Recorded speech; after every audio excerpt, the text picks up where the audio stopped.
Neo-Tantric art in India may be thought of as a movement of modern indigenous abstraction that arose in the 1960s. But it arrived not so much as a native reaction to westernization as a postmodern hybrid expression arising from an assimilation and relation of a variety of cultural and spiritual tendencies following a detour of Western modernism. To rehearse the background of Neo-tantric art, we must go back to the turns that accompanied the journey of modern Indian art from the start of the 20th century. Closely associated with the first phase of nationalism in India, the beginnings of modern Indian art can be traced to Calcutta, now Kolkata, at the turn of the 19th/20th century, when a new school of art took shape at the Calcutta Government Art College through the conjunction of Orientalist, nationalist, and Pan-Asian interests. This school, today known as the Bengal School of Art, was led by Abanindranath Tagore and his students. Grounded in the cultural history of India, strongly oriented towards the Sanskritic classical tradition, and drawing on styles adapting the traditions of miniature manuscript illustrations hybridized with East Asian brush techniques, this school dominated national art in India until the 1940s. By the mid 1920s, though new centers of vitality had developed for this school in Shantiniketan and some other locations where its teachers had migrated, as well as in the production of some of its founders, for the most part the expressions of the Bengal School of Art had become stereotypical and hackneyed, and its national hegemony stood in the way of new currents of thinking which were in the air. One of these centers of new thinking was Bombay, now Mumbai. Like the Calcutta Government Art College, Bombay had its own art school, the J.J. School of Art, which had become a regional center of artistic thinking and pedagogy. In the 1940s, a number of European Jews who had emigrated to Bombay in flight from Nazi persecution were responsible for the introduction and patronage of European modernism in Bombay. As a west-facing commercial cosmopolis, Bombay was predisposed to world cultural currents. In the post-World War scenario, with political independence impending, the entry of India as a nation at par with other modern nations added to the receptivity to international cultural currents, along with the seeking for freedom from the repetition of tradition that had become normative. The group of artists loosely associated with the J.J. School of Art in Bombay, who formed an association in response to these ideas in 1947, the year of Indian independence, named itself the Progressive Artists Group, PAG. In keeping with the plural cosmopolitan space of Bombay, the members of this group came from a variety of ethnicities and religious backgrounds. They represented a minoritarian identity within the national population, in contrast to the predominantly Bengali-speaking Hindu identity of the Bengal school artists. They thus represented a contrasting idea of the nation, one equipped to be an example of the secularism being promoted at the founding of the nation, and particularly by its first Prime Minister Jawaharlal Nehru. It is necessary to underline that this secularism was unlike the Western notion of secularism, which split off historically from religion during the European Renaissance of the 15th/16th century. The kind of secularism being promoted in Indian nationalism was one which embraced the entire multi-religious and multicultural heritage of the nation's past as the universal legacy of all Indians. This inclusive identity was accepted by the members of the PAG, perhaps most prominently by M.F. Hussain, an artist of Muslim origin who became the most celebrated member of the PAG, before he was targeted by rising right-wing Hindu politics towards the end of his life and had to live out his last years in Qatar, Arabia. This character of the PAG is best seen in a photograph of one of its early exhibitions. The majority of the founding members of this group were from minority communities. F.N. Souza, a Christian, and M.F. Hussain and S.H. Raza, Muslims. Other founding members were K.H. Ara and H.A. Gade. This photograph from 1947 shows the group at an exhibition of landscape paintings on Kashmir by Raza, who is the most senior protagonist for our consideration. Instead of looking at Indian traditions of painting for their stylistic foundations, these artists actively sought to affiliate themselves to the styles and techniques of Western modernism and its movements. However, they adapted these styles to treat indigenous themes. Of these artists, it is Hussain who seems to have been most conscious of India's art historical legacy in his paintings. Picasso was a major influence on some of these painters, as was Kandinsky. As one may intuit from the paintings in this exhibition, in Raza's early work he showed an interest in semi-abstract landscapes of the kind pioneered by Cezanne and Kandinsky. Kandinsky's book concerning the spiritual in art had a strong impact on an international milieu of modernist painters. His ideas on abstraction can be drawn on to get a sense of Raza's early work. For example, in his book, Kandinsky wrote, quote, "A painter who finds no satisfaction in mere representation, however artistic, in his longing to express his inner life, cannot but envy the ease with which music, the most non-material of the arts today, achieves this end. He naturally seeks to apply the methods of music to his own art, and from this results that modern desire for rhythm in painting, for mathematical abstract construction, for repeated notes of color, for setting color in motion." Unquote. Kandinsky drew his ideas of spirituality from theosophy, as inflected through Rudolf Steiner. He was trying to give expression to what Steiner had called the etheric, which is what more recent New Age circles has referred to as the astral consciousness, a layer of consciousness between the material and the spiritual, an intermediate zone that allowed material forms to enter into a synesthetic sense, and from there to transmit spiritual feelings and ideas that he thought would bring art closer to music. It was in this sense that he thought that abstraction in painting came closer to expressing the power of music in art. Kandinsky's paintings of this early period are abstractions of scenes from nature and city life, which attempt to capture such a synesthetic image. This notion of an abstract image, which also evokes the sense of sound, is an important aspiration in the work of Raza, which will find greater focus in his Neo-Tantric explorations, as well as that of other painters of our consideration. Though eschewing mythological themes in these early paintings, Raza's Indianness may be found in his choice of subject. He traveled to places like Kashmir and Benares and tried to represent his relation to these sites of cultural geography. These paintings have a post-impressionist feel to them, but also move towards abstraction.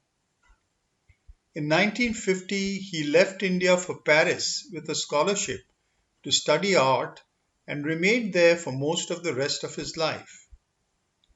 In 1956, he was awarded the Prix de la Critique in Paris. In 1962, he was a visiting lecturer at the University of California, Berkeley. In the 1970s, he started changing his style of painting. One can see the beginnings of this change in this painting made by Raza in Paris in 1960. It's a semi-abstract piece called Port on Seine. In the 1980s, his conceptual explorations continued in parallel with his landscapes. By the mid 1980s, he began increasingly portraying the tantric forms which he was to settle on for the rest of his life. Raza was a practicing Muslim, but he also had teachers who guided him in forms of meditation, like focusing on a dot, the Bindu. This was one of his earliest encounters with Indian spirituality, and it became the central focus of his later art. In his portrayal of the Bindu, he expressed an austere minimalism, focusing almost exclusively on its form, though he sometimes expanded the idea into more inclusive visual cosmologies. These depictions of the Bindu and other metaphysical meditations occupied Raza in the mid 1980s. In 1981, he was awarded the Padma Shri by the Government of India, and in 2007, he was awarded the Padma Bhushan. Raza died in 2016 at the ripe old age of 94. So much by way of introduction to Raza. The second protagonist for our consideration is G.R. Santosh. Like Raza, he began with post-impressionist and semi-abstract landscapes. Santosh was born Ghulam Rasul Dar, a Muslim in Kashmir. From a young age, he found himself drawn to both of the two mystic traditions of Kashmir, Sufism and Kashmir Shaivism. He developed a close relationship with Swami Lakshman Ju and married a Hindu woman from Kashmir, changing his last name to hers, which was Santosh. In 1950, he joined the Progressive Artists Association in Kashmir, not the same as the Progressive Artists Group in Bombay, but also founded by Raza, who used to visit Kashmir to paint. If you remember, we began with Raza's paintings of Kashmir. Raza took a liking to Santosh and helped him to join the MS University in Baroda, which had become another important site of Indian modernism in the 1950s. Santosh joined the MS University in 1954 to study under the great art teacher N.S. Bendre. In the 1960s, he intensified his practice of spirituality, drawing on the traditions of Sufism and Shaiva Tantra. As we have already seen, he believed in the composite spirituality of Kashmir, and in this sense could be thought of as participating in a similar sense of Indian secularism as that of the PAG, one in which the entire spiritual history of the nation is the legacy of every modern Indian, who is thus free to draw on this rich cultural history to construct one's own spiritual path and practice. This is another landscape by him in 1954. In 1964, Santosh took a trip to the cave of Amarnath in Kashmir, where an ice linga forms in winter. It's considered a special Jyotirlinga, a self-manifest, Swayambhu, luminous linga form of Shiva.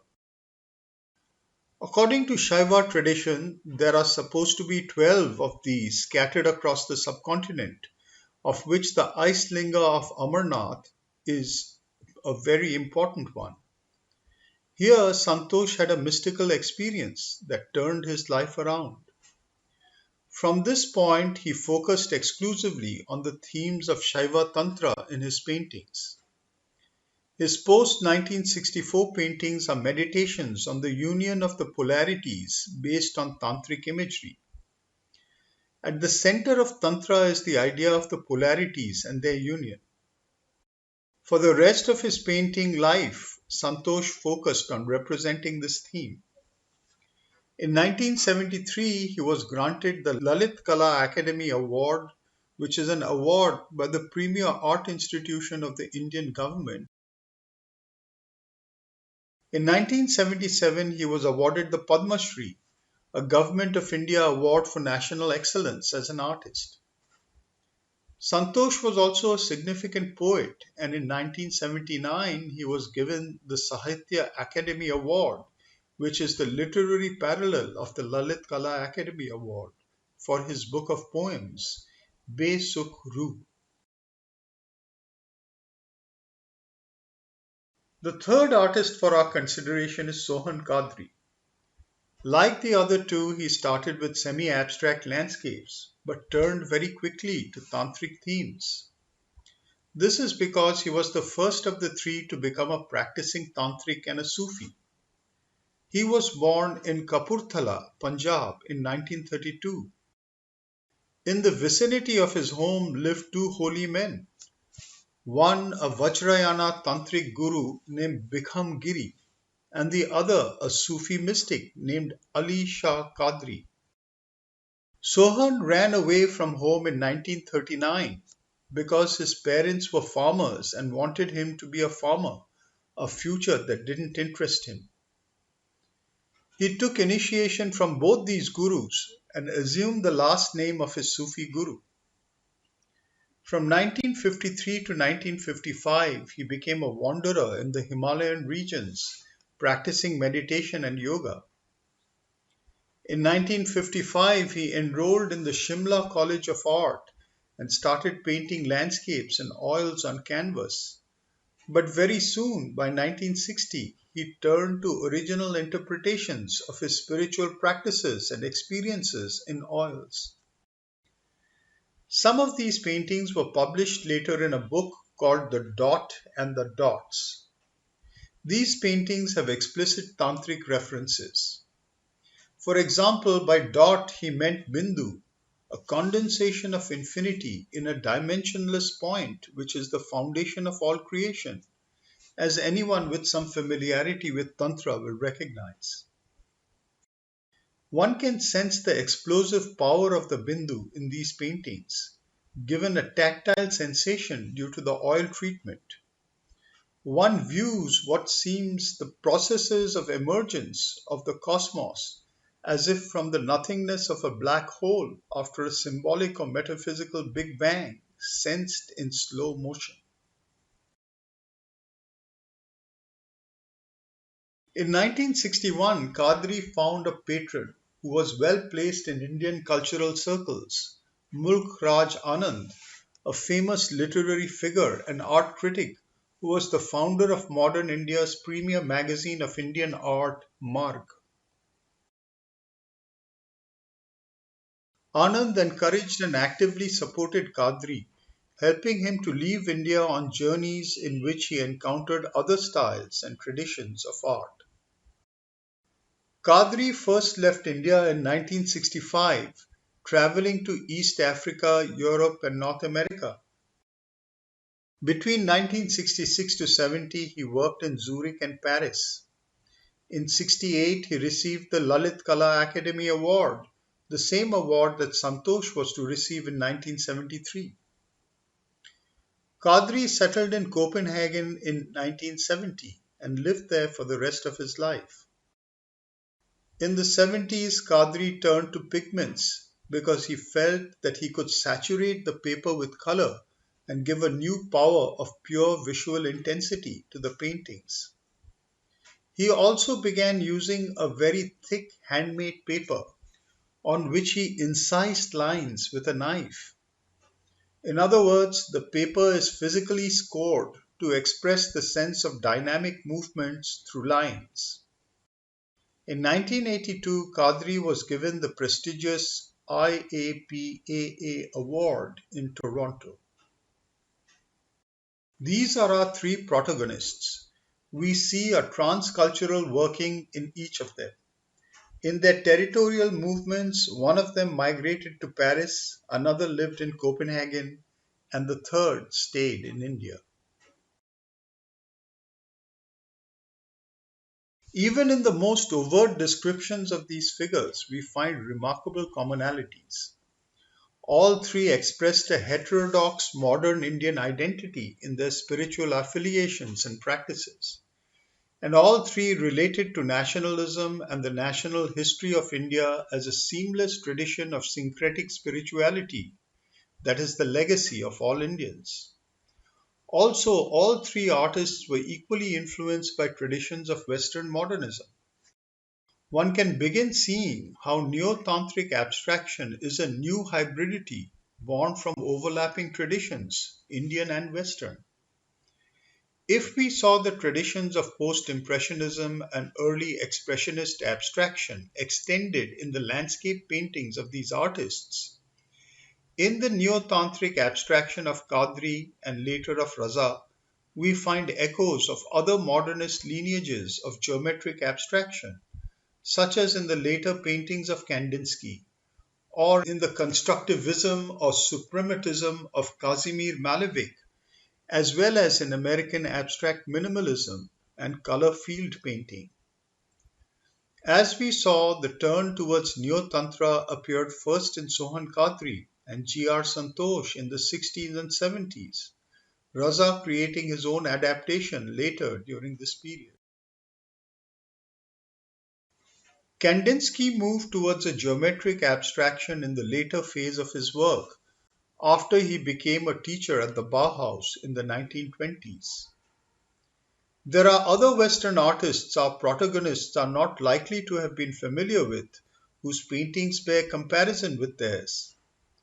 One of these is Hilma A. F. Klint, a Swedish painter. Klint is seeing a resurgence at present, but she was hardly known during her lifetime, though she can be considered one of the founders of modernist geometric abstraction, predating Kandinsky. Her dates are 1862 to 1944.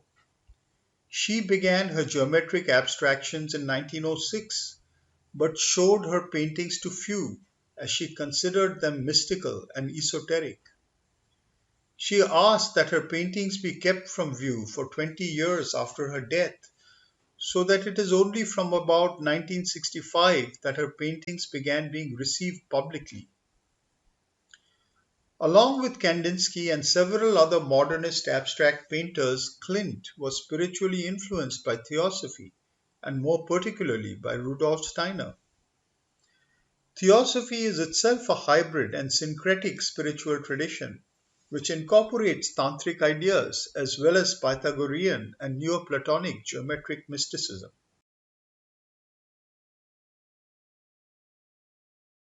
Another person who was active in the 1960s exploring ideas of geometric spiritual abstraction was the Hungarian-American artist Emil Bistram, dates 1895 to 1976. Bistram was a founder member of an important spiritual artists collective in New Mexico called the Transcendental Artists Group. Bistram himself was very likely to have been influenced by theosophical and tantric ideas. It is also not impossible that one or more of our neo-tantric artists came across the work of these modernists of the 1960s. But whether they did or not, the hybrid and transcultural sharing of ideas along these lines during this time is what is striking and interesting. Another subtle element uniting all these painters, Raza, Qadri, Santosh, Kandinsky, Klint, and Bistram, is the synesthetic effect of their paintings. Several of them were explicit about seeking for a simultaneously visual and sonic impact for their paintings, or of painting sound images, as we have seen in the case of Kandinsky. We will see how Tantra also approaches abstraction predominantly through the true senses of sound and sight. All three of the painters of our consideration were acutely aware of this synesthetic intent. Particularly in the case of Qadri, two other American modernists who were at the height of their abstract expressionist activity in the 1960s and whose treatment of line and color may have had an impact on his work, and at any rate can be compared to his, are Clifford Still and Mark Rothko. This is less the line of action painting in American abstract expressionism, represented by the likes of de Kooning, Franz Klein, or Jackson Pollock, than an attention to the careful application and effect of color, as in color field painting. Barnett Newman's minimalism also comes to mind. For the viewer used to American Expressionism, some of the later paintings of Qadri can seem very similar to those of Newman, but the inner life of their creation is very different, as we'll see. Explaining art through influence in a cross cultural context is not a legitimate critical method, because influence is attributed of a surface phenomenon, while the psychological experience and understanding expressed in a painting is what gives it its meaning. I realize that to say this seems to be affirming the approach of Heidegger in his essay The Origin of the Work of Art, which has been criticized by several scholars, most prominently, in my opinion, by the post-Heideggerian post-structuralist thinker Jacques Derrida in his equally celebrated response, The Truth in Painting. Derrida criticizes hermeneutic essentialism in favor of the play of difference, or to use his term difference, in our reception of culture. While it is true that no one ever dips again in the same river, the paradox of essence and existence, or being and becoming, is what Tantra attempts to overcome by replicating unique experiences of the never same one. And it is at this level that one's understanding has to aim in adequately receiving Tantric art. For Sohan Qadri, who made several paintings that look similar to Barnett Newman's, these would emerge from and express experiences that were very different and hence would need to be understood very differently. The foregoing has been an attempt to show how the 1960s were a decade of international importance to the overlapping hybridities of a spiritual geometric abstraction.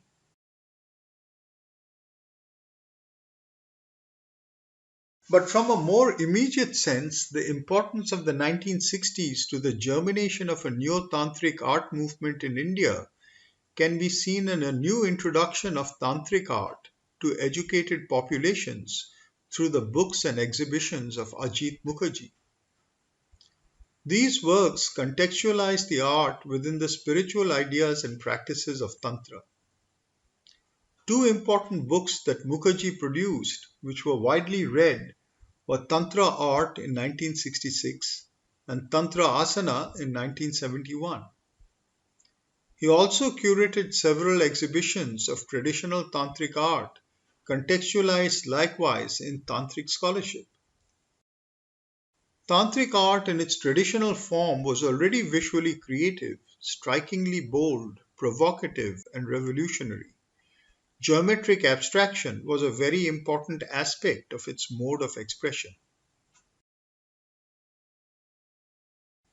To understand this art, we need to orient ourselves to its roots in Tantric ideas. Tantra is an extremely complex and vast field of spiritual philosophy and practice.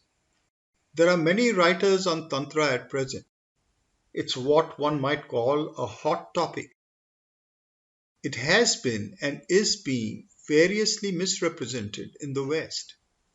At least part of the responsibility for this must be borne by modern Indian interpreters, and the rest by neo-Orientalist constructions emerging from the West.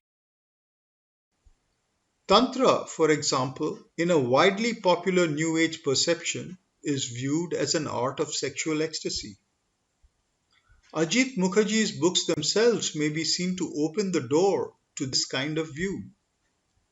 Another view generated in the West sees Tantra as a kind of countercultural subaltern of feminist primitivism, which was appropriated by Hindu elites. These are both perspectives that can be brought to bear on Tantra, but hardly do justice to its sophistication, complexity, or historicity. Sexual practice is an aspect to some forms of Tantra, but that kind of practice is part of a broader range of practices and understandings of polarities. Sexual imagery and symbolism are commonly used as tropes to stand for fundamental polarities that may be inclusive of sex but transcend it to refer to universal phenomena at a variety of levels. We also need to realize that Tantra has a long history that may have roots in the Indus Valley of 2700 to 2300 BCE. It has assimilated elements of Vedic culture and symbolism of 1500 to 1200 BCE. It has absorbed practices from aboriginal and tribal sources, and it has developed its own sophisticated philosophical discourse and cultural expressions.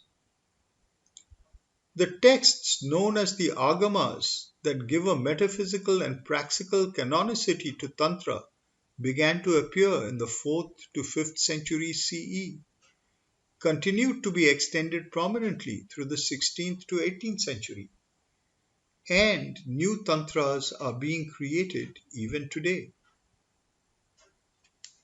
The term tantra has a variety of etymologies, ranging from weaving and extension to transcendence of and in the body and technology. Each of the major Puranic traditions assimilated and developed its own tantra: Shaiva Tantra, Shakta Tantra, and Vaishnava Tantra. And as is well known, Vajrayana Buddhism in Tibet or Shingon Buddhism in Japan are forms of Buddhist Tantra.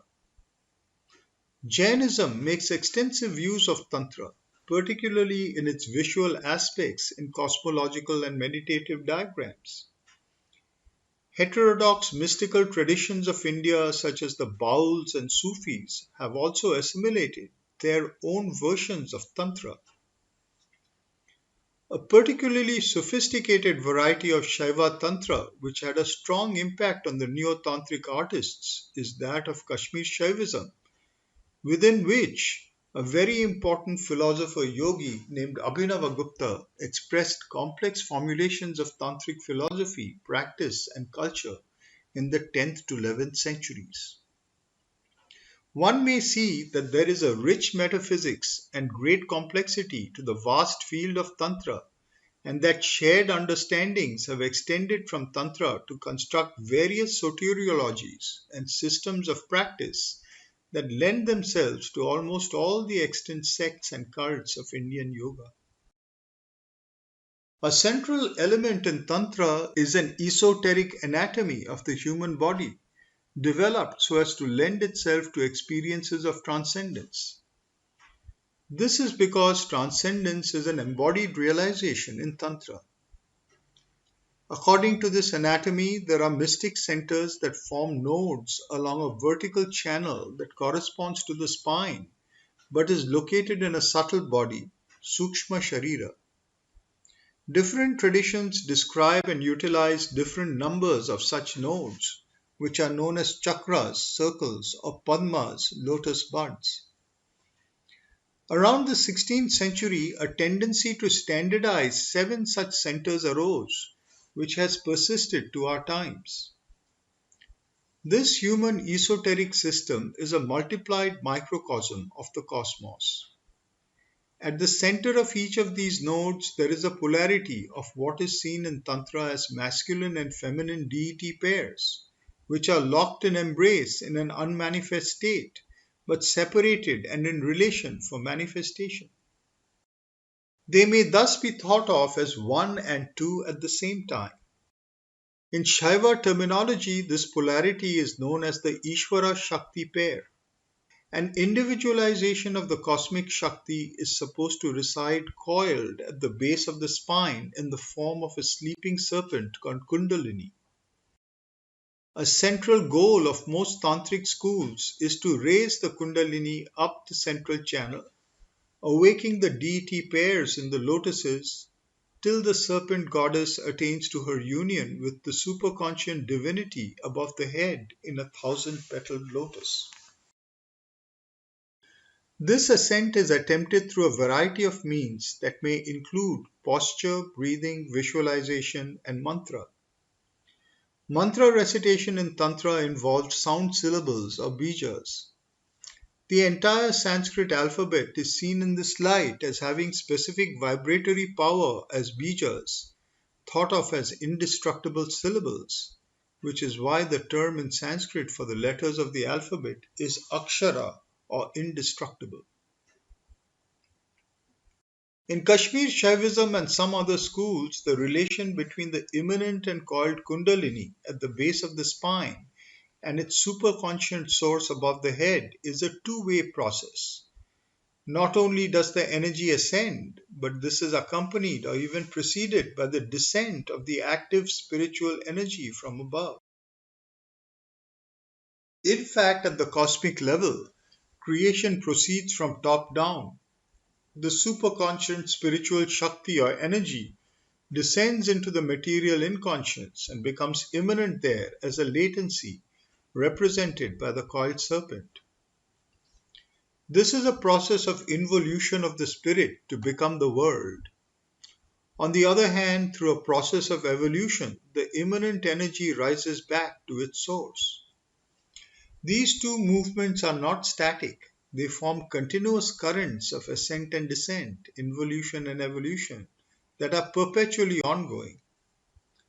This kind of metaphysics is often described through words and images in Tantric contemplative expression, giving us two traditions of practice which are usually combined. This gives us some insight into the uses of art and poetry in Tantra. We have already seen a hint of this in the case of the sound syllables of bijas. The two senses of sight and hearing are privileged in this manner and made into doors of transcendence. We can see the metaphysics behind this in this chart taken from Madhu Khanna's book on Yantra. On the left is the formation of the cosmos from top down. On top, one has the infinitesimal point that was spoken about earlier. It is a door to an infinite of another dimension. It's called the Bindu. As a first step towards the formation of a cosmos, it splits in two. This polarity or dialectic is necessary for the relationship that produces or becomes cosmos. A dialectic in Tantra does not exist for us to find a solution in a synthesis. It exists to manifest a specific order of infinity. In other words, the relationship between two poles can create an infinite and perpetual expression. The one becomes two for the exploration of its own bounded infinity, while remaining one at the same time. The two that separate and relate thus produce a third, with the relationship between the three manifest as a triangle known as Mool Trikona or root triangle, which is also the cosmic womb or yoni. The descending triangle is a symbol of involution. Once again, in its self-relations, the one generates the two and the three, but continues to remain the one in itself and the one as each of its self-relations. In the case of the triangle, this can be figured as a point or bindu at its center. Thus, the inverted triangle with the point at its center is the organ of generation of the cosmos. The triangle represents relationality, and the point at its center represents the one whose self-relations are represented in relationality. It is free of relationality while being present in it, and can thus replicate relationality in infinite new ways, creating a cosmos. Seen in sexual terms, the inverted triangle is the vagina, and the point at its center is the fused sperm and egg, serving as the door to the unrepresentable infinity of the Absolute. This is the symbol of the ever-replicated infinity of self-generating relations in the living cosmos. The reason that Tantrics have expressed these cosmic ideas in anatomical sexual terms can thus be understood. But this process and these symbols are present at every level in different forms throughout the cosmos. For example, in mineral forms, in vegetal forms, in animal forms, and in Santosh's works, one may see them existing even in mechanical forms, In other words, we may think of these symbols in a post-human dimension. At the same time, the anatomical and sexual metaphoricity is important for human practitioners who aim to experience these cosmic truths in embodied experiences, which in one of its aspects must translate to experiences of bliss at the level of physical relations, which implies the sensual and erotic in its widest formulation. The next step shows us how the replicated relationality of the triangle itself becomes a unit in a new kind of polarity, one of direction. We have the upward and downward pointing triangles that interlock to form a hexagon with the Bindu at its center. The figure of relationality born of the self relations of the One receives its double in the One self born as the archetype of relationality. If the triangle born of the One self relations was the inverted triangle, the vagina, gendered female and known as Shakti, its double that meets it is the self-born archetype gendered male, Shiva, who is iconically represented as a symbolic phallus, Linga, which also means index or identical sign and is considered self-born in all its manifestations, Swayambhu. It is the corresponding existence of the form of the One that results from its relationality and hence an inverted double. This meeting of the two triangles is a primordial geometric symbol in ancient world civilizations and among modern religions. We find it in Judaism as well as in Islam. This meeting of the two triangles is the integration of involution and evolution. Integration can occur at several levels. In Tantra related to Kashmir Shaivism, integration occurs at a pre-cosmic level prior to the generation of the five elements, tattvas, and three worlds, bhumis. These are differentiated in the cosmos with the one, Bindu, latent and concealed in each of them. But these differentiations proceed from an integration in the pre-cosmic zone. Again, with the differentiated cosmos, the human microcosm contains these elements and worlds in each of its esoteric centers, chakras. Each chakra is thus a derivative of the original form of relationality, the inverted triangle, but the heart center represents the union of the two triangles and is our first access to integration. The third level of integration in the form of shadakonas or hexagons is in the materialized worlds of sight and sound, which each represent a modality of material existence, sight of space and sound of time. These are the two primary movements of expression, Nada or the cosmic sound, which is the symbol of Shiva, and Bindu or the visible point, which is the symbol of Shakti. These forms of differentiated integration go back to the Veda, according to which God expresses first by becoming visible and audible to him, her, or itself. These two ways of self-perception are the beginning of creation.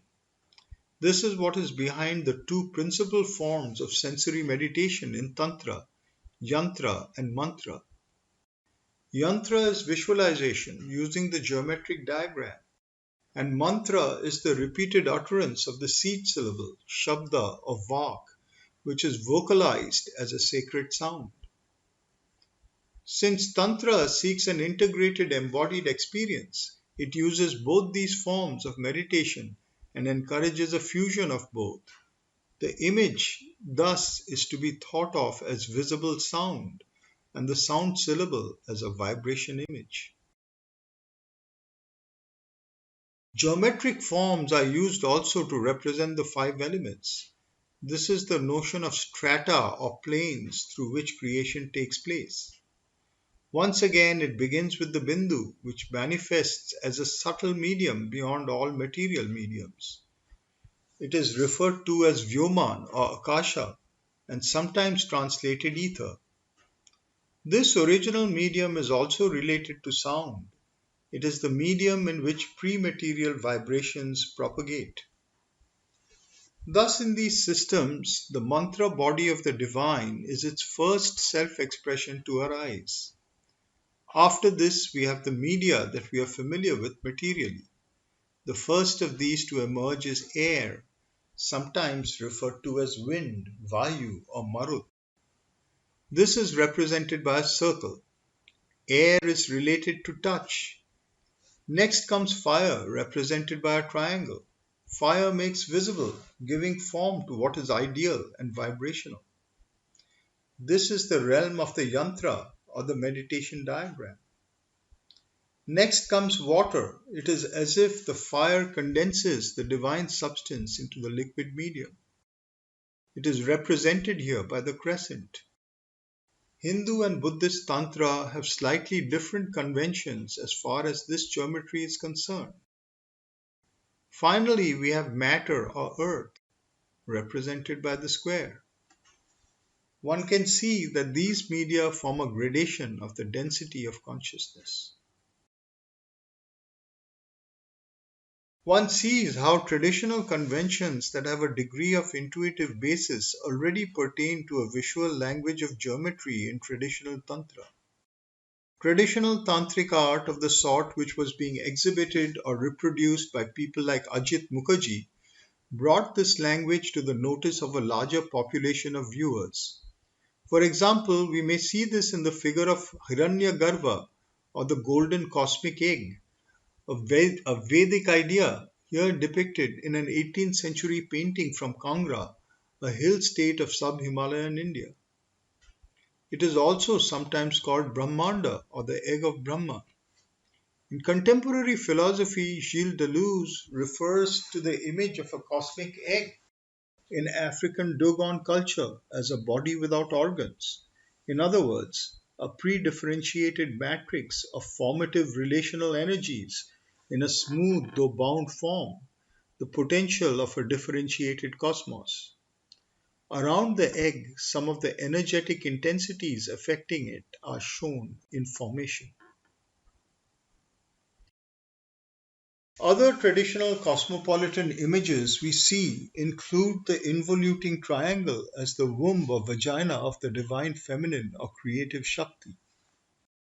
This is known as the Yoni Yantra, here shown in an image from 17th century Rajasthan. Another such abstract form can be seen in this intersecting wooden representation from 19th century Andhra Pradesh of the Bindu, originary dimensionless point or symbol of the cosmic seed state.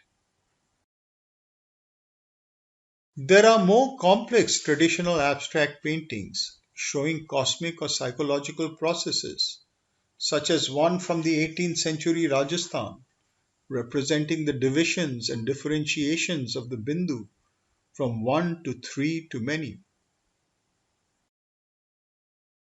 Another more complex processual diagram is the well-known Sri Chakra.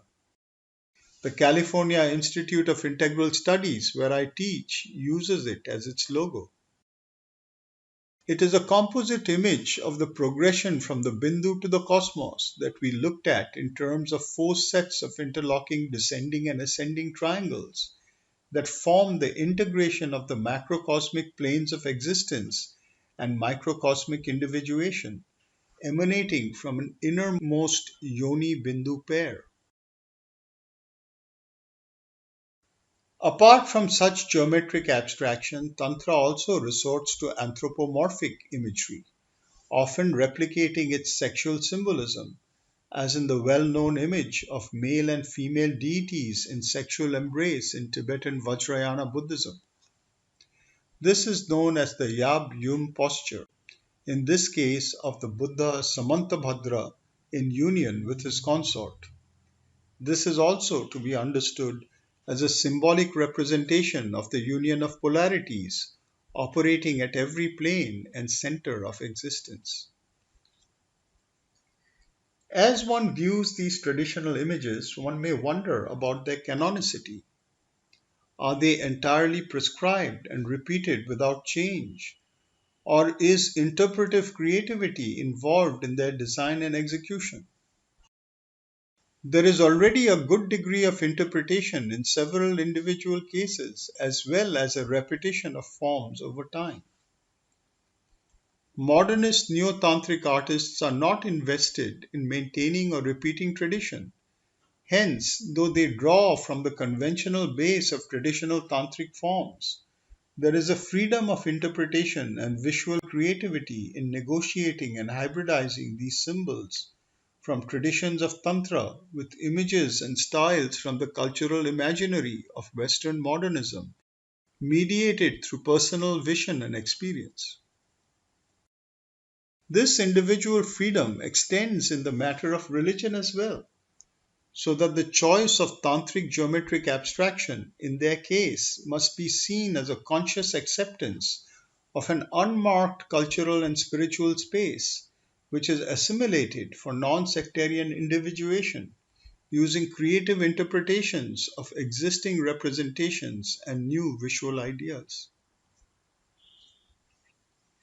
We see an exemplary statement of this attitude in Raza when he says, "Admonish me if I call myself Hindu or Muslim."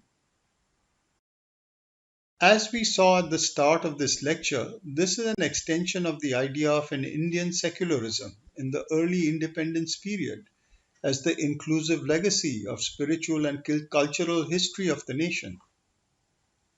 It implies the freedom to assimilate Hindu or Muslim ideas and practices, but to refuse fixed religious identities. This is a hallmark of all the Neo-tantric artists of our consideration and largely of the Neo-tantric art movement as a whole. As mentioned earlier, Raza came to his Neo-tantric expressions later than the other two, though he was the most senior. As with Kandinsky, Raza's foray into geometric abstraction also began with explorations into nature. One may see this in a painting of 1983 titled Saurashtra. Saurashtra is a very arid region in Gujarat in the western part of India. The earth is parched and red, which gives the predominant palette to the painting. But instead of expected landscape elements, one finds latent geometric forms here. We see two registers in the painting, and in each register, a further division into two. In both the vertical and horizontal planes, one can sense the geometric forms, but in each case, the forms in one division are more distinct, while the other seems closer to an earthly, inchoate organicity. However, in these more natural divisions too, a similar design of forms seems to be latent or in gestation. The divisions bring to mind the ideal and real worlds of Plato, or of heaven and earth, and within it of the artificial and the natural. According to Plato, the natural world is a fall from the ideal world. But in Tantra, there is no fall in this sense. Rather, there are the worlds of being and of becoming. The world of becoming draws on the ideal forms of the world of being, but explores them in time. The ideal forms of the world of being are immanent in the worlds of becoming. In some views of Tantra, becoming is privileged over being, or in other words, the Shakti is privileged over Shiva, since the becoming is an exploration in time, involving the bliss of creative action. In Tantra, there is also, as we saw, a gradation in densities of consciousness. These ideas loosely inform Raza's painting on Saurashtra. The predominant upper register has the earthy colors of the land, while the lower register is more reminiscent of the vegetal world. Each of these gradations is also an immanence of ideal forms in an inchoate involution and an evolution of these forms in a becoming of the earth and of living nature. The lower register of the life worlds is itself a division into the more inchoate forms of nature and the habitations of humans, which express the hidden colors and forms of nature. Raza's point with the painting is one of the exercise of a perception of involution and evolution in different registers of the natural and social world, unifying them as parallel becomings along universal lines. From the mid 1980s, Raza turned more exclusively to the simplified geometric forms of Tantra. When asked why he reduced his expression to these forms, he responded that he had arrived at a period in his life where only the Bindu attracted him as an object of ceaseless meditation. Raza painted many varieties of the Bindu and its combinations with other tantric forms generated from it. They could be of a variety of colors, though he seems to have been most attracted by the black Bindu. It is quite possible that the cosmological idea of a black hole as the progenitor of a universe also inflected his choice in this matter. In his words, quote, "Black is the mother of all colors." Unquote. Such a description also applies to the goddess Kali, who may be thought of as the anthropomorphic version of the black Bindu, as of the black yoni. One of his explorations of a black Bindu bears striking resemblance to the wooden Bindu from Andhra Pradesh, which we looked at earlier. The black circle is modulated into concentric circles, which could be thought of as ripples. As with the intent of Tantra, it is a synesthetic image, which also evokes sound vibrations rippling out of and into a point source in the etheric medium. It also gives the sense of a density of latency waiting to evolve.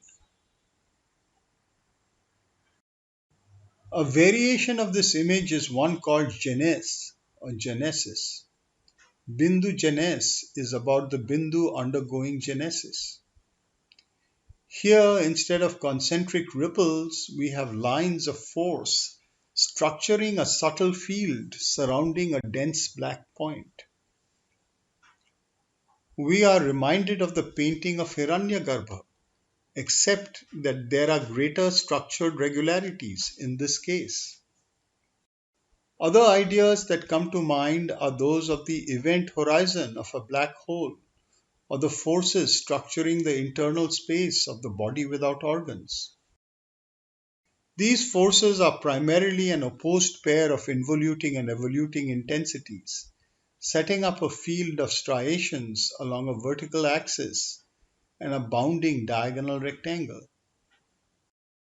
The striations are strata of variations in media density as we have encountered in the tantric view of genesis.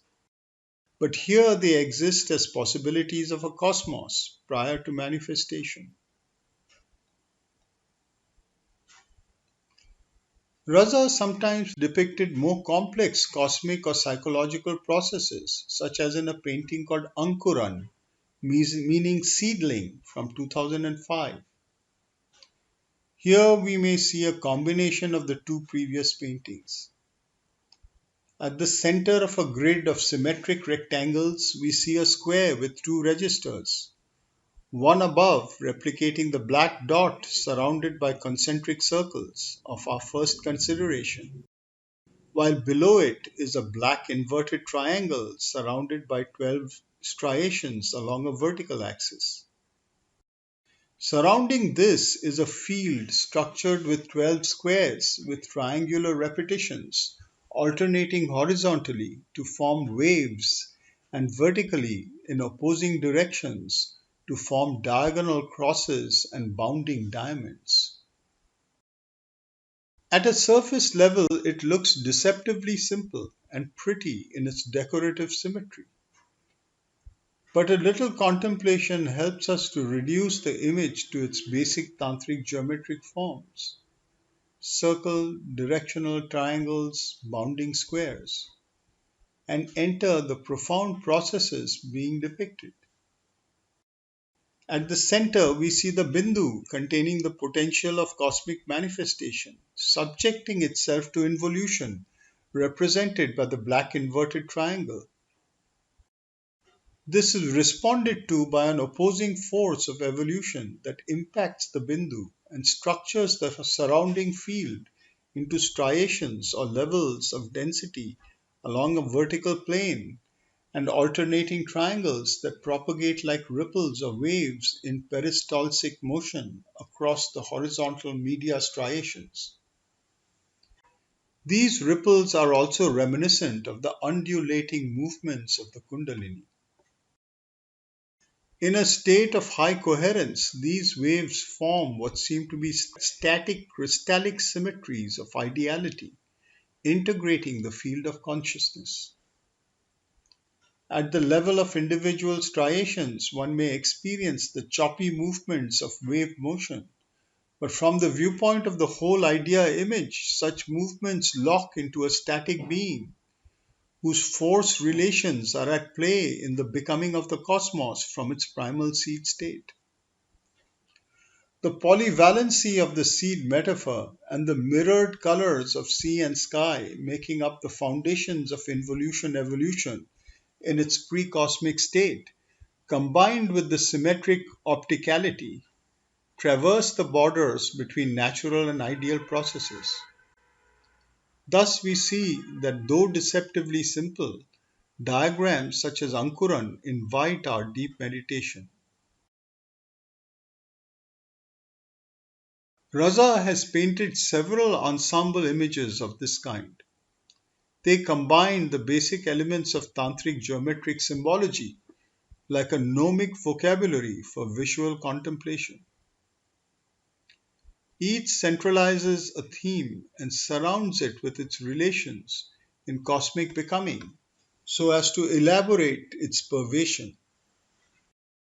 These diagrams function as yantras in a special way similar to the build-up of the darshan experience in Indian temples, where contemplation of wall images in circumambulation develop the experience of intimacy, leading to a climactic non-dual experience in confronting the central deity. Another example of this kind is the painting Surya Namaskar, meaning sun salutation, a term familiar to those who practice asanas. As with Ankuran, there is a central square with a large black circle. This is the eponymous Surya, a black sun, which is an enlarged Bindu, like a portal to the unknowable dimension of radical infinity. This is the spaceless and timeless origin that has created the space and time of cosmos, represented respectively by the subdivided square and the solar circumambulatory movement around the rim of the square into the inner set of squares, finally to dwell on the center. The outermost squares around the rim introduce us again to the elements of cosmic genesis, the Bindu triangles of involution and evolution, the striations of graded verticality, and the flat color planes representing each of these striations as a space of manifestation. The outermost elements are closest to the outer world, Bhajya Jagat, and are present in a concealed form in its manifestation. Yet their signs invite us and guide the mind further inward into the inner set of squares. If the midnight sun of radical infinity is the hidden Godhead at the center of the diagram, its precipitation into cosmic space is the morning sun, with which we are initiated into the second level of circumambulation. This is followed by the well formed symbols of manifestation that are not arranged in a linear progression but flash before us as parts reminiscent of the whole. The flat color space, the setting up of media, the splitting into two, the involution, the tension of double triangles, the striations of verticality, the bounded diagonal, the ripples around the sun, the circling of the Kundalini. Evocative colors give sensorial immediacy to this language that multiplies presence and prepares us for the escape velocity of the darshan of the black sun. From Raza, we may move to a consideration of Sohan Qadri. Qadri was the most deeply invested in spiritual praxis and became a yoga guru in Copenhagen, where he lived. As a yogi, his primary practice was Nada Yoga, the practice of the Om mantra, while with Tantric art, his Yantra practice, he veered towards a more modernist sensibility.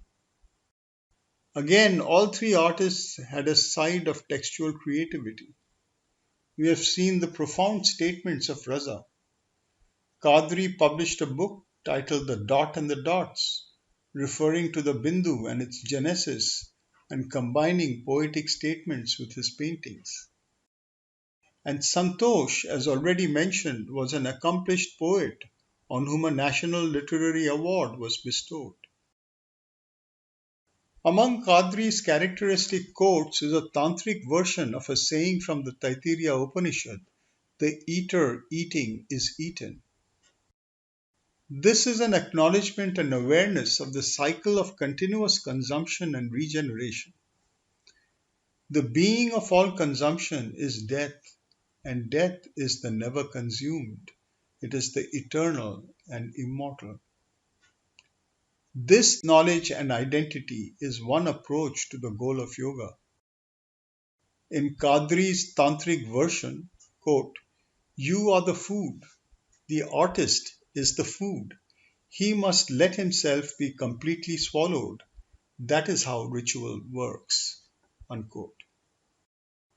In other words, the artist must be consumed by the divine Shakti, must be possessed by her, so that what results as expression, the fruit of the ritual, prasada, is the Shakti's embodiment in and as painting. As mentioned, Qadri was the earliest of these artists to turn to tantric expression. We can see this in his 1960s paintings using oils, several of which were featured in The Dot and the Dots. Many of these express processes of tantric cosmogenesis that we have discussed. This is similar to some of Raza's paintings, but the difference is in his use of oils and the tactile realism, which has a visceral effect on the consciousness. We can see this, for example, in a painting which shows the classic process of the Bindu splitting into two for relationality. There is an incandescent effulgence that accompanies this process as brought out through the use of color. At the same time, there is an affective dimension to the relationship that Qadri expresses with subtlety through the placement of the dots. This is also the relationship between the individual soul and the divine. And as we saw, Tantra can hold a dual, non-dual, Dvaita Dvaita view of the one who can become two for the bliss of relationship while remaining one in essence and capable of returning to the one in experience. This orientation is well expressed by the Bengali tantric poet Ram Prasad Sen, who said, "Why should I become sugar? I want to eat sugar." The retention of difference is the basis for the enjoyment of bliss. This is captured at the abstract level through the intimacy in the relationship of the Bindus. By the 1980s, Qadri had shifted from the use of oils on canvas to pigments on thick handmade paper. In this painting from 1984, we see a golden square with a black vertical form emerging from it and a white vertical line running through the black form.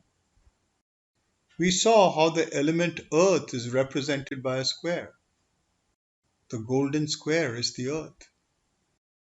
From this, a black lingam rises, emerging out of the earth like a transcendental axis, the axis mundi. This is the same vertical axis we saw in Raza's painting, formed as a result of the interaction of ascending and descending triangles. Along this axis, Qadri has scored the paper with a knife to express two little dots, followed by a searing white line. By this, he has depicted the rise of the Kundalini. It shows the luminous flash with which consciousness rises along the central channel. The colored dots around the central image are a representation of a scattering of molecular dust due to the intensity of the action. Of course, all this occurs in the subtle Sukshma medium. The tactility of Qadri's oil paintings is preserved in this new medium through the action of scoring the paper. As observed earlier, these later paintings of Sohan Qadri, if seen out of context, can easily be thought of as imitative of American minimalist or color field abstraction. But they arise from a completely different experience and expressive movement. We can see this repeatedly in paintings of this period, as for example one from 1984, in which the paper surface is divided into two fields, black and white, with a narrow line of red laid across the dividing surface. Qadri used colors in an extremely calculated manner. Colors often took on for him a character related to the three qualities or gunas of Sankhya. These qualities are considered ubiquitous tendencies in nature. They are an inertial quality tamas, a dynamic quality rajas, and a luminous quality sattva. In Tantra, each of these qualities is associated with a goddess. They are also related to the three ontological principles, respectively matter, life, and mind. Colors such as black or deep blue relate to the inertial principle of matter and the element earth.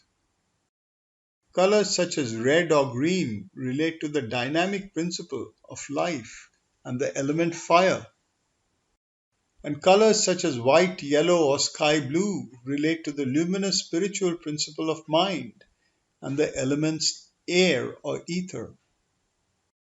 In this painting, we find these three ranges of color represented through a fiery red horizon between fields of black and white. In both these fields, we find subtle drops representing the mirrored and resonating nascent chakras of sky and earth, forming an axis mundi and exemplifying the principle as above, so below. Though from a later period dated 2002, the next painting demonstrates a related process involving similar colors and providing us with a key to cosmogenesis as depicted by Qadri.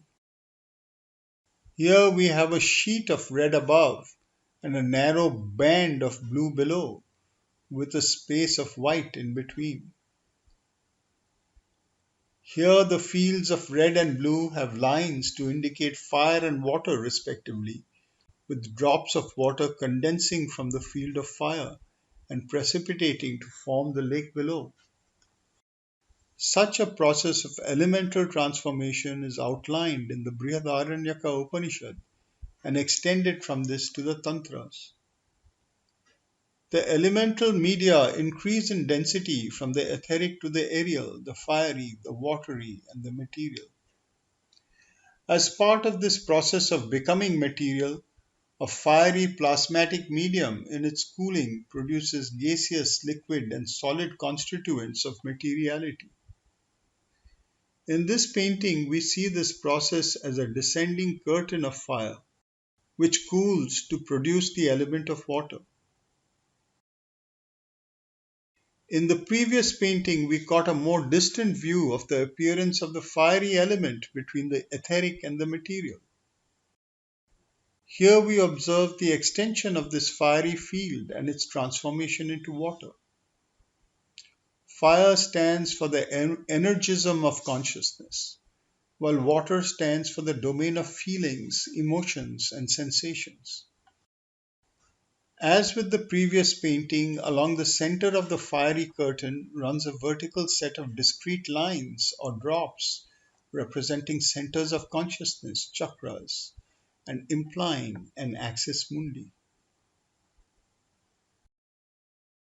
Another painting from 2002 shows us what seems like a ladder against a ground of brown pigment, with two red circles with white dots at the center. Once more, one can see that the ladder is formed by scoring the paper with a knife, producing a three-dimensional texture.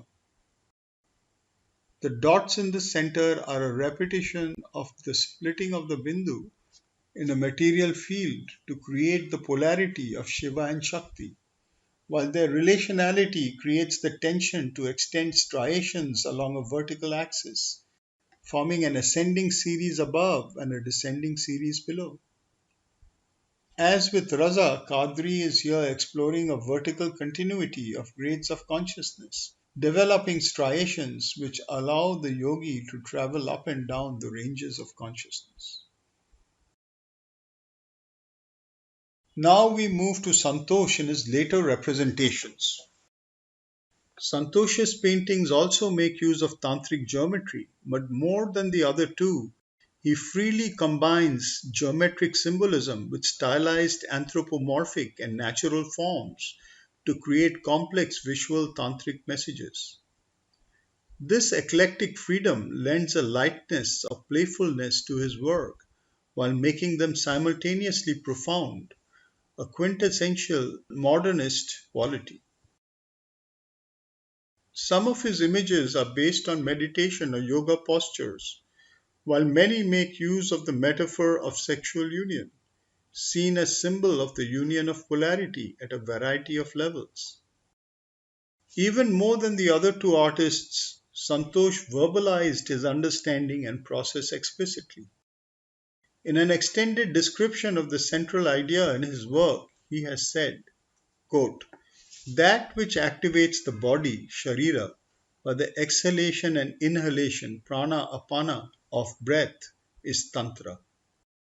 The unison of this vital process, prana shakti, and its retention as a soundless state of sound creates the beatific sound, shabda. The soundlessness, ashabda, of the void, shunya, which is the universal womb, Brahma Yoni, reverberates with the primordial sound and leads to the birth of reverberating image, Sabdakshara. Sound, centralized as a point, Nada Bindu, is the primeval visual perception, is self-illuminated, Atma Prakasha, and is the abode of the male-female phenomenon, Shiva Shakti. The pristine geometrical concept, Shabda Brahma. When the folded universe of subjective reality unfolds itself, it takes the limitless complex forms of as nature, Prakriti, the materialized world of sound light energy perceived and related to the senses. In this statement, one finds a play of polarities and their transcendence in a variety of forms. In-breath, prana, out-breath, apana, and retention, kumbhaka, sound, shabda, soundlessness, ashabda, and soundlessness that reverberates with sound, shabdakshara, sound, nada, image, bindu, and the coexistence of image and sound, nada, bindu, male Shiva, female Shakti, and the union of polarities, Shiva Shakti, the void, Shunya, the cosmic concept, Shabda Brahman, the universal womb, that is the void containing the cosmic concept, Brahma Yoni. It is these triplicities as well as the vertical striations of elements, ether, wind, fire, water, and earth, that turn up also in Santosh's paintings. But his depiction of these universal tantric elements is uniquely his own. In considering his paintings, one may start with his self-portrait. It is an abstracted figure in meditation in which the only explicitly recognizable feature is the face, which is Santosh's likeness in a quasi-comic schematic form. His head is surrounded by an aura in green with concentric circles around it. His hair is flayed out in the likeness of clouds blown by the wind. His body forms a blue crystal-shaped mountain with flames near its top and bottom.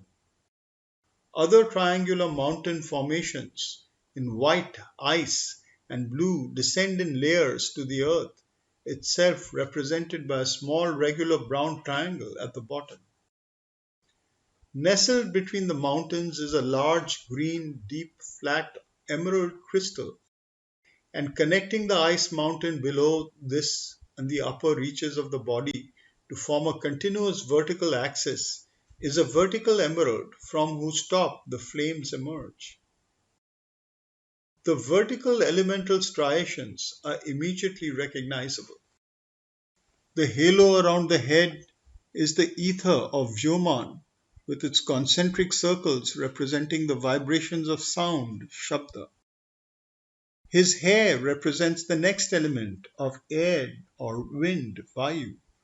The flames below this represent the next element, level of fire, Agni. The ice and blue mountains represent water, Apas. And the small upward pointing brown triangle represents earth, Kshiti, Bhumi. The uniting crystals form the continuity of the abstract meditating body of the figure. The vertical emerald, balanced on a mountain of ice, with its elongated middle and upward and downward pointing tips, reminds us of the opposing pressures of a double triangle, the Yoni Linga pair, setting up the vertical axis and causing the cosmos to unfold. This is the integration of polarities at the level of the heart. Fire is the element of the heart, and emerald is the crystal of mystic love of the heart chakra. Its predominant green light lights up the halo above and the ground below, integrating the image visually. This self-portrait is one of a tantric yogi who has attained the realization of the identity of macrocosm and microcosm through a meditation on the integral center of unity and duality in the heart chakra. This painting provides us with the features we may expect in the paintings of G.R. Santosh. Their alphabet is similar to what we have encountered in Raza and Santosh. The elemental levels, the genetic relations between geometric forms, the color symbolism. But their idiom is very different. The stylistic features draw from many traditions, old and new, Eastern and Western. For example, the stylization of the tongue of fire or the hair clouds has an East Asian and Himalayan origin, while the overall appearance aligns itself to psychedelic poster art of the 1960s. In its content, the painting discloses the power of visual creativity to construct post-human avatar bodies, integrating dimensions, elements, genders, cultures, genii, and species. Santosh's explorations go in both directions, towards a deconstruction of the anthropomorphic or towards an enhancement of the anthropomorphic. A later image from 1994, for example, strips the human form but shows us elements in compositional arrangements very similar to what we saw with the self-portrait. Instead of the head, there are concentric circles, as of the Bindu and its expansion in space.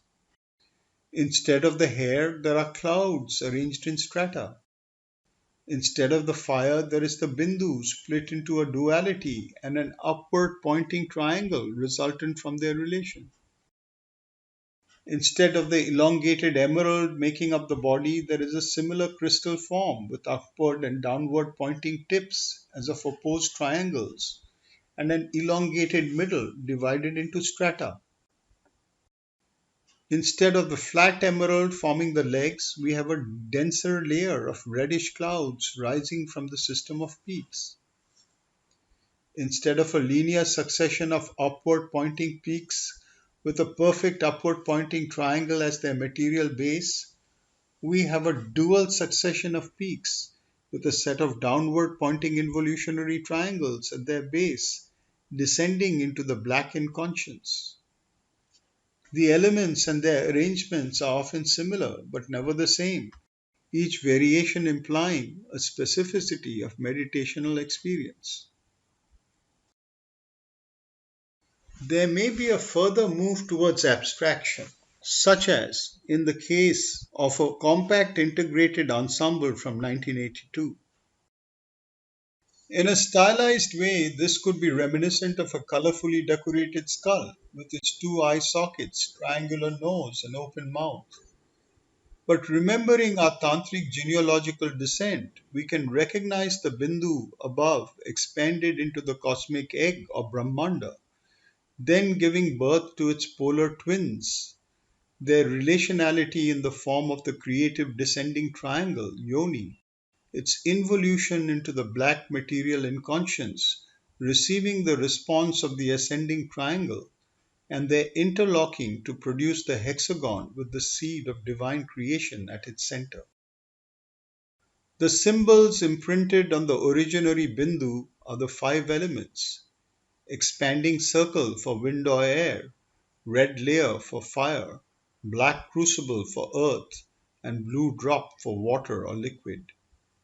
It tells of the origin of cosmic elements integrated in the Bindu.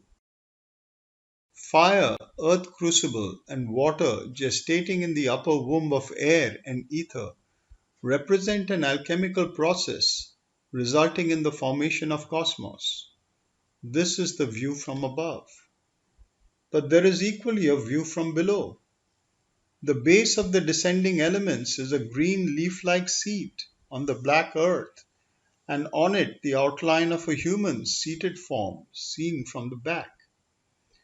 This is a reference to the Tibetan Yab Yum or male-female interlocking sexual embrace, the ritual of the union of polarities conducted below on earth, which generates the upward rising energy, Urdhva Retas, to meet the descending energy from below and resulting in a higher integration of microcosm and macrocosm in the heart. A similar but purer abstraction can be seen in another image from the same year, 1982. As with the other, this image is divided into two planes, a blue heaven and a gold and green earth. Above is the Bindu with its expansion into the cosmic egg, Brahmanda. On earth, we find the latency of this egg and its reverberations from above.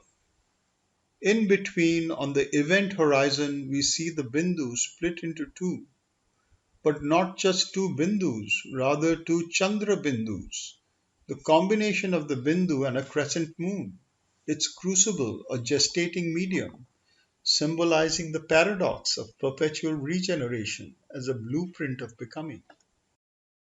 According to Tantric Esoteric anatomy, this is supposed to be located at the top of the skull, between the sixth and seventh chakras.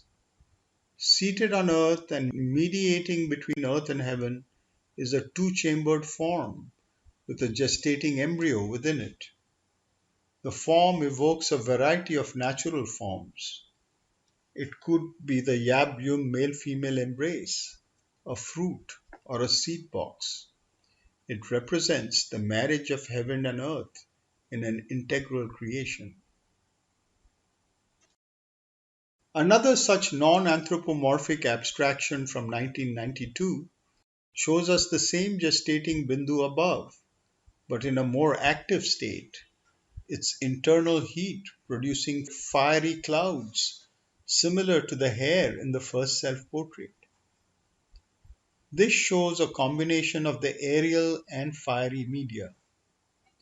Below on earth, this intense concentration of tapas above has caused upward buckling and the sprouting of three systems of schematic mountains, which are upward pointing triangles, reaching up almost to the Brahmanda.